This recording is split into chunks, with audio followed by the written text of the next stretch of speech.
नमस्कार छात्रों, कैसे हैं आप सभी। उम्मीद है कि आप लोग शानदार, ज़बरदस्त, जिंदाबाद होंगे। मैं सबसे पहले उन सभी छात्र छात्राओं को शुभकामनाएं और मुबारकबाद देना चाहता हूं जो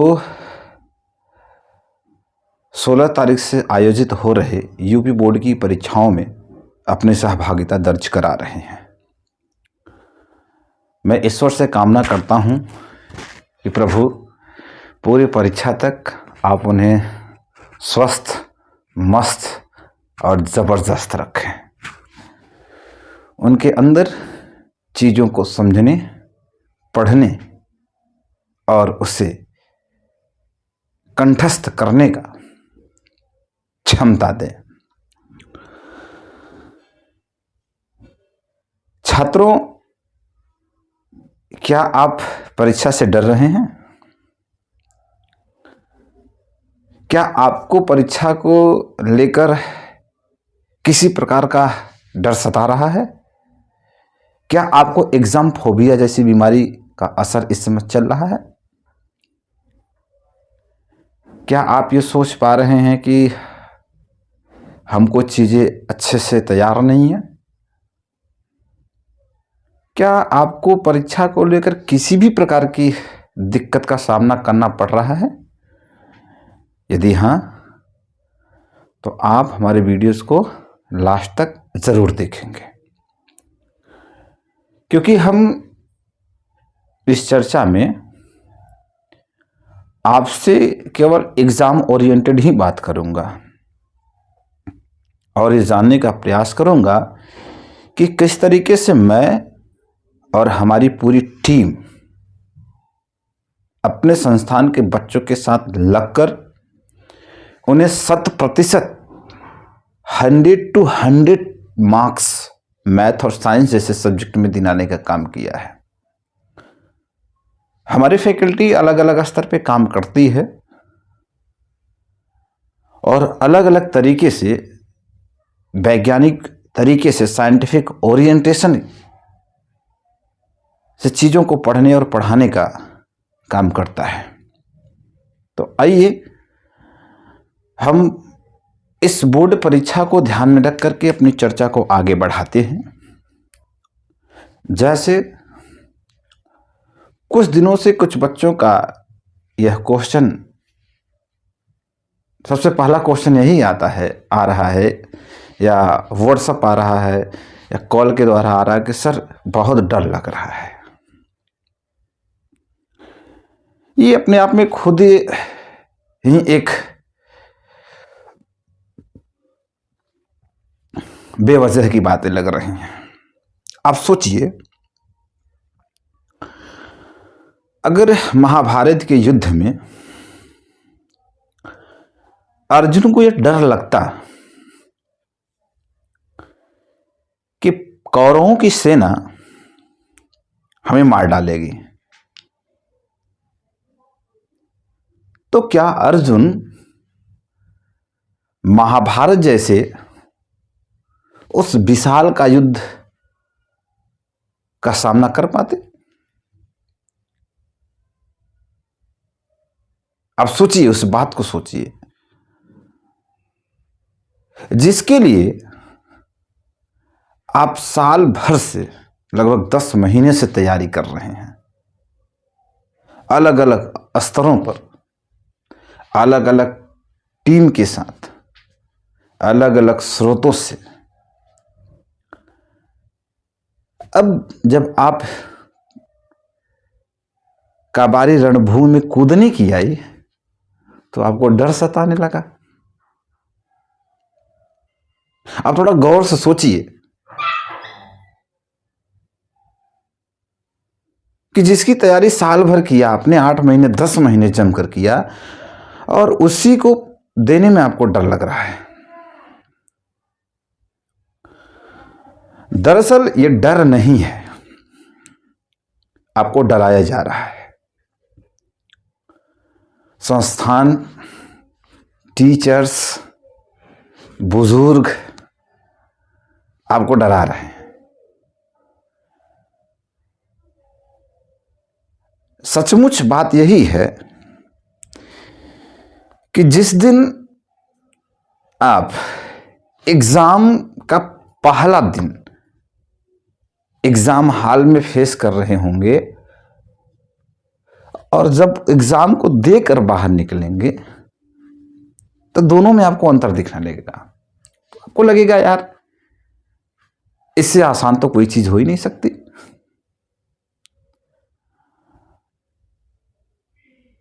तो आपको उस अर्जुन जैसे योद्धा की तरह मैदान में तब तक डटे रहना होगा जब तक कि आप पूरी युद्ध में कायनात न पैदा कर दें, युद्ध को स्वरूप को न बदल दें। आप सोचिए, अगर महाभारत के युद्ध में अर्जुन डर की वजह से पीछे हट जाता तो क्या होता? सोचिए क्या स्वरूप होता महाभारत का।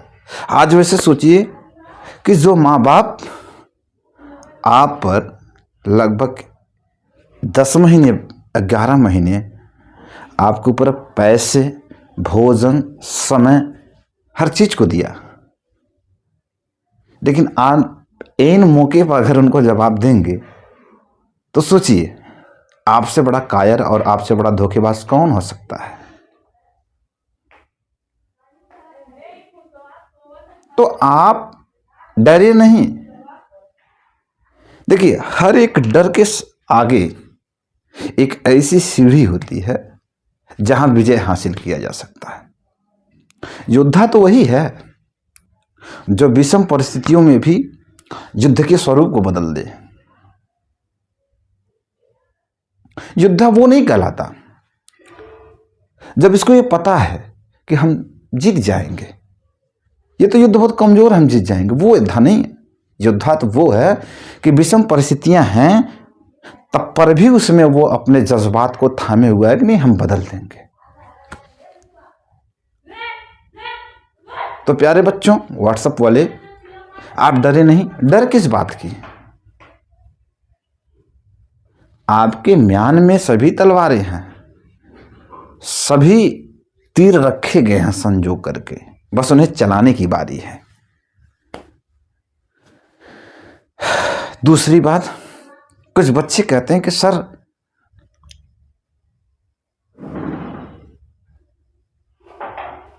हमको चीजें याद हो रही हैं लेकिन भूल जा रही हैं। तो मैं आपको बताऊं कि प्यारे बच्चों, ये जो भगवान है ना,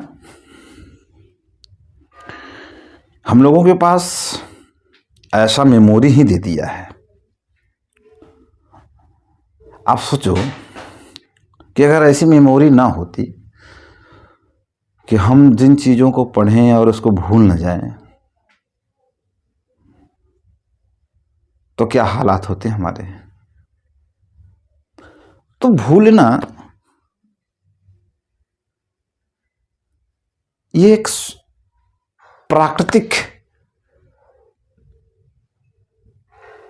फिनोमिना है। जब तक आप भूलेंगे नहीं तब तक नई चीजें आपको कैसे याद होंगी? भाई इसकी भी तो अपनी कैपेसिटी है। नहीं, एंटीवायरस जाएगा तो सारा उड़ा देगा। तो आप भूल रहे हैं तो ये बहुत अच्छी बात है। वो ना सोचे आप भूलेंगे नहीं तो क्या होगा, पता लगा सड़क पे चलते हुए बुदबुदा रहे हैं और कोई देख रहा, बोला पागल हो गया है। तो आप भगवान को शुक्रिया अदा करें कि आप भूलते हैं तो बड़ी अच्छी बात है। क्यों? क्योंकि जब तक आप भूलेंगे नहीं तब तक आपकी सबकॉन्शियस माइंड में एक्स्ट्रा चीज़ें जो आप और लाना चाहते हैं वो नहीं आ पाए। याद रखेंगे, लेकिन हाँ एक बात याद रखिएगा, अगर आप किसी चीज़ को एक साइंटिफिक अप्रोच के तहत पढ़ाई किया है तो याद रखेंगे कि जब परीक्षा हाल में आप बैठेंगे और जब आपको बोर्ड की पेपर मिलेगा और बोर्ड के प्रश्नों को देखेंगे आप, तो मैं 100% दावे के साथ कर सकता हूं, अनुभव के साथ कर सकता हूं कि अगर आप उसको पहले कभी अच्छे तरीके से फेस किया है या पढ़ा है, तो आपके माइंड में उसकी कनेक्टिविटी अपने आप बन जाएगी और आप देखेंगे कि आपका वो जो मिसाइल है पेन, अगर उस क्वेश्चन को एक बार लिखना शुरू करेगा तो आप देखेंगे कि वन बाय वन क्या होगा, उसकी कनेक्टिविटी, वो चीजें अपने आप आपको आने शुरू हो जाएंगी।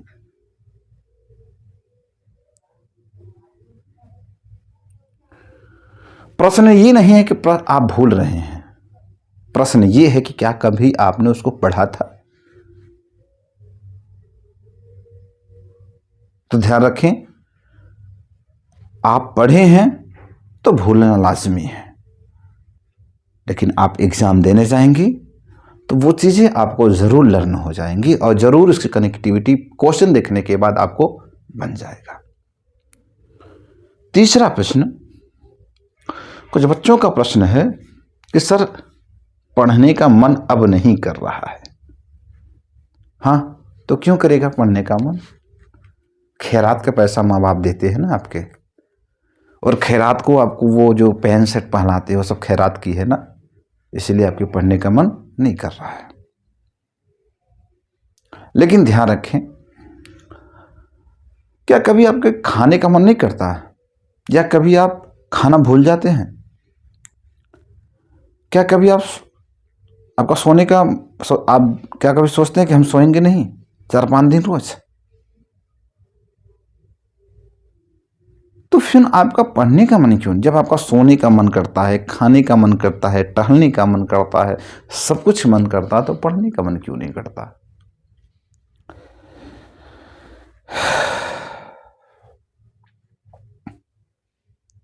दरअसल यहां अप्रोच की कमी है।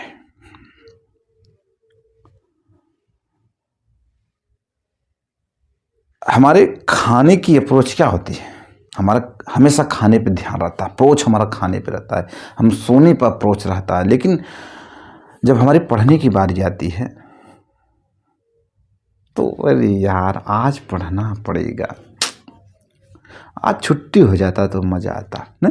इस तरीके के बहाने क्या होते हैं, हमारे दिमाग में चलने लगते हैं। तो आप अप्रोच लाइए पढ़ाई के प्रति।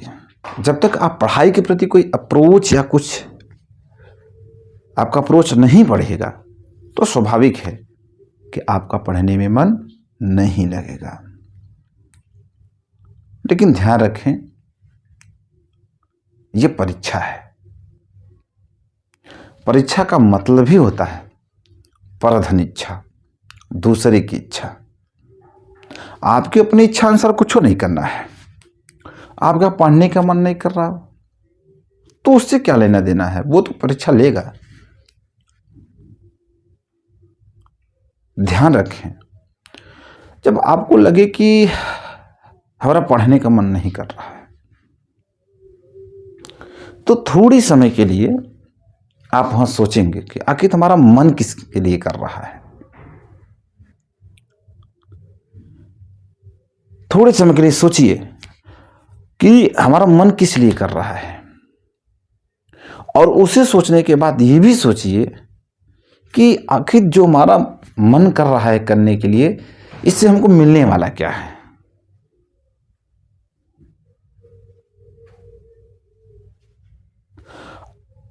और जब आप ये सोच पाएंगे कि हमको उससे मिलने वाला क्या है, तो यकीन मानिए जब उसका परिणाम आपको नेगेटिव दिखना शुरू हो जाएगा तो आप एक बार वहीं अपने आप को फिर रुक जाएंगे कि हाँ यार ये तो बात गड़बड़ है, इससे अच्छा हम पढ़ ही लेते हैं। अब जब निहायत कोई बेहया ही होगा तो उसका पढ़ने का मन तो नहीं करेगा।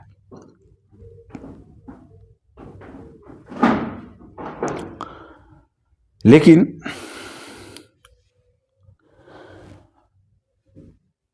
आप परीक्षा के एक दिन पहले आप रिलैक्स रहिए, अपने आप को एकदम रिलैक्स रखिए, आनंद एकदम बढ़िया बढ़िया खाना खाइए और बढ़िया बढ़िया थॉट अंदर अपने लाइए,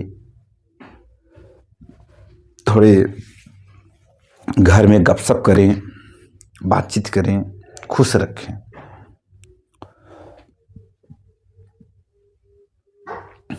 आप देखिए, जब आप परीक्षा में जाएंगे तो आप सचमुच में बेहतर कर पाएंगे।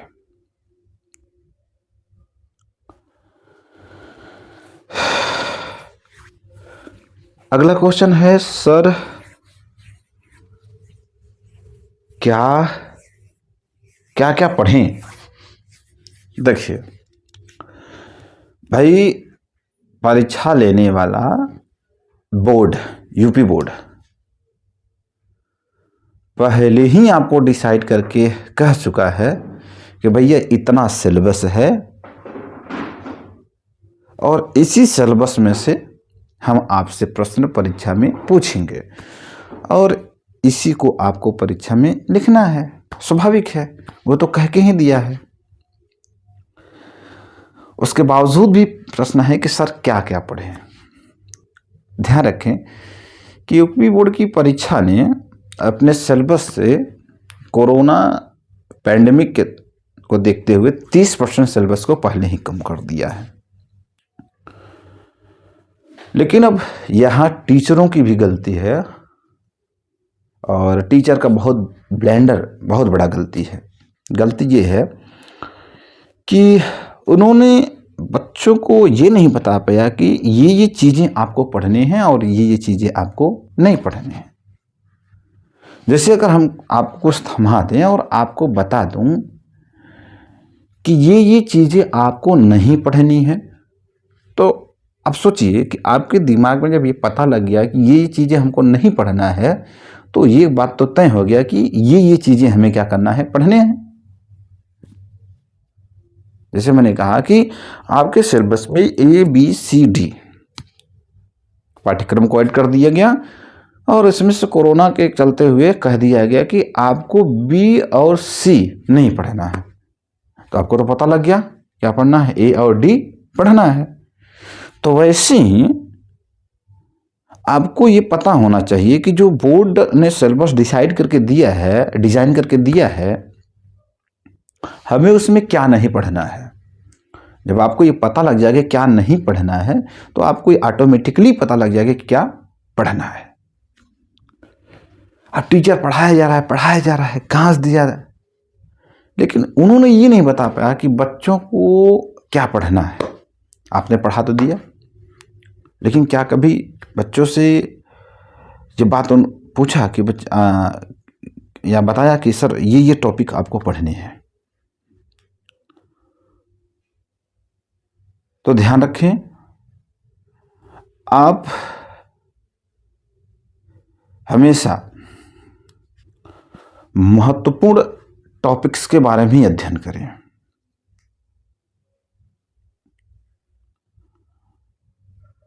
आप उन टॉपिक के बारे में एकदम ना समय दें जो आपके परीक्षा के लिहाज से महत्वपूर्ण नहीं है। आप उन्हीं टॉपिक पर ध्यान दें जो आपके परीक्षा के लिहाज से महत्वपूर्ण है।